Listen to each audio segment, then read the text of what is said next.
Be extremely careful about what your kids watch on YouTube, or you might end up like me. My kids watch a lot of YouTube. I'm not afraid to admit it. Sometimes I need a break. Sometimes I need to cook dinner. Sometimes I want to hide in the closet for 15 minutes and cry my eyes out. You know how it is as a parent. Anyway, a few days ago, I put my kids on YouTube and walked away for a bit. I don't want to name specific names to incite a lawsuit here, but let's just say it's a very popular channel that follows the lives of several 3D animated toddlers and their families. Let's call it Bobo Pumpkin, but anyone who has kids knows exactly what channel I'm talking about. I put the TV on, and as I prepared dinner, however, I heard some strange audio coming from the TV. It sounded like the Wheels on the Bus song, the specific version from Bobo Pumpkin. I'd heard dozens of times, except weirdly distorted, like it was being played back at half speed. The wheels on the bus go round and round. I left a half-chopped onion on the counter and walked into the living room. When I saw the TV, I was shocked. Some cheap rip-off channel with a name and a language I didn't recognize had stolen the audio and video for the classic Bobo Pumpkin Wheels on the Bus song. Except, presumably to avoid getting caught by YouTube's copyright filters, they'd changed it up. They'd changed the audio to half speed or similar, making the voices low and distorted, almost demonic. They'd messed with the video multiple ways, turned it upside down, switched up the colors. The bus was pink. The kid's skin was cyan blue, made two mirror images of it that intersected in the middle. These changes didn't happen all at once, but sequentially. A few seconds of upside down, then a few seconds of weird colors, etc. When I finally got over my shock, I immediately grabbed the remote and flipped it off. The kids didn't seem to care one way or the other, but I was thoroughly creeped out. A few days passed. I kept a closer eye on the kids while they watched YouTube, but the video didn't. I assumed that was the end of it. I was wrong. On Tuesday, after putting dinner on the table, I called to the kids. Johnny,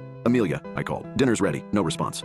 These kids never listen to me. Johnny, Amelia, where are you? Silence. I charged up the stairs, ready to yell at them for not replying to me. When I poked my head into Johnny's bedroom, he wasn't there. Amelia wasn't in her bedroom either. My heart began to pound. Johnny, Amelia, but then I heard it. The horn on the bus goes beep, beep, beep. That distorted half-speed audio from the video. Coming from my bedroom, I burst into my room. And sure enough, I found them both sitting on my bed, watching that cursed video on my TV. Johnny, Amelia, they didn't move. They just stared at the screen, eyes glassy, bright colors flashing over their faces, almost like they were hypnotized. I grabbed the remote and turned the TV off. They slowly turned towards me, sleepy almost, like they were just waking up. Can you guys hear me? Amelia shook her head. Johnny just stared. Come on, dinner's ready. But as we sat down to eat, a horrible feeling grew in the pit of my stomach. That night, after the kids went to sleep, I uninstalled the YouTube app from both TVs. There was plenty to watch on Disney, and there was even that new Bobo Pumpkin show on Netflix. Have to just live without it for a while. After cleaning up downstairs and locking up, I took a bath. I sunk into the warm water, taking deep breaths, entering relaxation mode. But only 10 minutes later, I heard something coming from the other side of the door. Music. I strained my ears, listening. It was muffled enough that I couldn't make out the singing, but from the pitch, I knew exactly what it was. I got out of the tub, wrapped a towel around myself,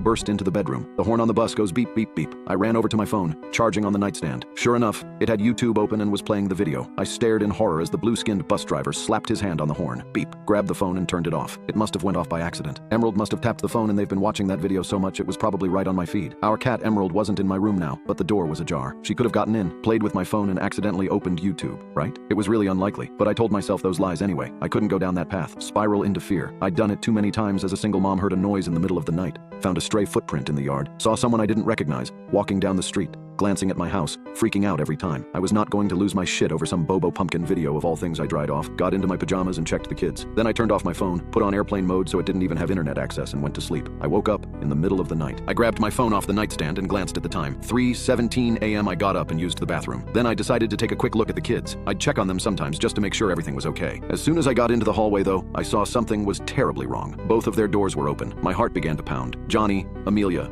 rooms. Their beds were empty. You can now check if there's a part 2 by pressing share and more.